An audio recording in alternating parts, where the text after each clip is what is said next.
Il s'appelle Thierry Crouzet. Il est sétois. Il vit au bord de l'étang d'Auto. Voici quelques mois, il avait écrit un ouvrage pour relater sa dépendance, sa désintoxication, son sevrage aussi aux réseaux sociaux, aux smartphones. Aujourd'hui, il sort un nouvel ouvrage, Résistant, aux éditions Bragelonne.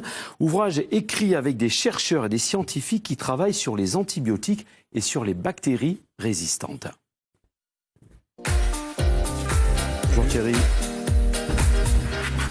Bonjour Thierry. D'abord, je démarre complètement par autre chose. Est-ce que ça y est, Thierry Crouzet est complètement désintoxiqué des réseaux sociaux et des smartphones, ce qui fait qu'on se réveille la nuit, qu'on va voir son blog ou son Facebook? Ouais, ça va mieux. La nuit, je me réveille plus pour ça du tout. J'ai vraiment calmé. J'y suis toujours, hein, parce que je pense que il se passe des choses de notre temps, mais c'est plus du tout une addiction. Donc ça se guérit. Vous avez été spécialiste des réseaux sociaux et des blogs hein, et des nouvelles technologies à un temps. Alors, ce nouvel ouvrage, Résistant, autour du monde des antibiotiques, comment c'est né cet intérêt pour la matière, si je puis dire? C'est une rencontre. J'ai rencontré à Genève Didier Pittet. Didier Pittet, c'est lui qui a inventé le gel hydroalcoolique. Vous savez, c'est ce quand on a les grippes, etc., on se désinfecte. Et surtout, dans les hôpitaux, c'est ce qui permet d'éviter la propagation des maladies nosocomiales. Et vraiment, je suis tombé amoureux de lui parce que c'est un mec génial. On évoque le prix Nobel de la paix pour Didier parce que quand il a inventé ce gel, il a donné à l'humanité. Il n'a fait cadeau, il n'a pas déposé de brevet. Il renonce à 8 milliards de dollars par an. Il a renoncé. Ce qui serait une sacrée rente. Voilà. Alors justement, l'une des portes d'entrée de cet ouvrage Résistant, c'est justement cette lutte entre la création d'antibiotiques et puis le business, entre guillemets, que certains font de la santé, autour de la lutte contre les bactéries.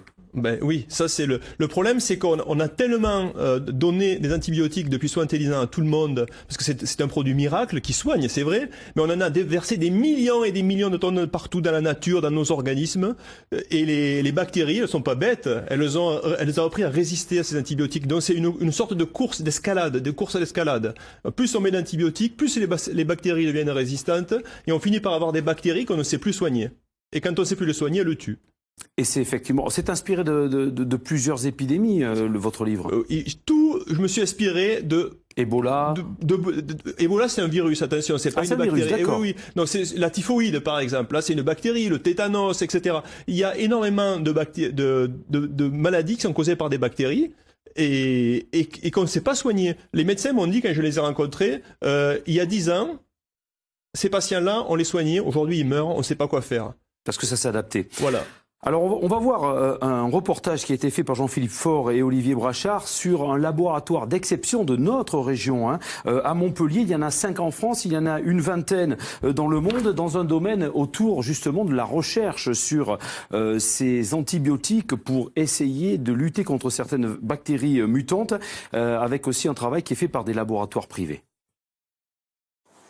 Dans ce bocal de fermentation, on fabrique les antibiotiques de demain. De nouvelles molécules capables de remplir à nouveau leur rôle thérapeutique. Car aujourd'hui, ces médicaments, dans de nombreux cas, ne remplissent plus leur mission face aux infections bactériennes. La faute à une consommation inappropriée et excessive. Résultat, ces bactéries que l'on retrouve aussi chez les animaux de compagnie, d'élevage et même dans la faune sauvage sont devenues multirésistantes. Problème, personne n'a vu venir le tsunami qui pointait à l'horizon. Ce sont des bactéries qui sont arrivées à s'adapter. À quoi? Eh bien, à des antibiotiques et notamment des antibiotiques qui normalement devraient être très efficaces. On appelle ça des antibiotiques à large spectre. Et ces antibiotiques-là devraient permettre de lutter contre ces infections. Et en fait, ces bactéries ont trouvé des mécanismes qui leur permettent de résister, donc de lutter contre ces antibiotiques et de continuer à vivre et à se multiplier sans problème. Des résistances qu'elles se transmettent les unes aux autres, véhiculées par des plasmides, des fragments d'ADN qui permettent à ces bactéries de lutter. Il y a beaucoup de solidarité au sein des bactéries et quand elles sont agressées par les antibiotiques, en fait, elles ont deux devenirs, soit mourir, soit résister. Et pour résister, eh bien, en fait, elles vont s'échanger ces gènes de résistance pour permettre au plus grand nombre d'entre elles de pouvoir survivre. D'après l'Office mondial de la santé, ces bactéries multirésistantes seraient responsables de 25 000 décès par an dans l'Union européenne. Si rien n'est fait, ce chiffre pourrait être de 10 millions à l'échelle de la planète en 2050, soit autant que le cancer. Le défi à relever est immense. À Nîmes et Montpellier, 2 entreprises de biotechnologie se sont lancées dans la bataille. Denov, la montpelliéraine, travaille sur des antibiotiques à nouvelle structure chimique pour mener une guerre sans merci contre le péril bactérien. Il faut démarrer par la bonne bactérie qui produit le bon composé antibiotique, qui va agir sur le bon pathogène, donc qui potentiellement résiste à d'autres antibiotiques. Il faut fabriquer l'antibiotique, le mettre à l'échelle sur notre plateforme de fermentation. Par exemple, on peut le faire. Ensuite, il faut des unités plus grandes. Et en définitive, il faut identifier l'antibiotique. Et puis, il faut être en mesure de le mettre sur le marché, de le vendre à un prix qui est acceptable. Une 50aine de personnes travaillent dans cette entreprise de biotechnologie, dont 45 chercheurs. Elle dispose aussi d'un trésor de guerre, une souchothèque de 6000 bactéries rares.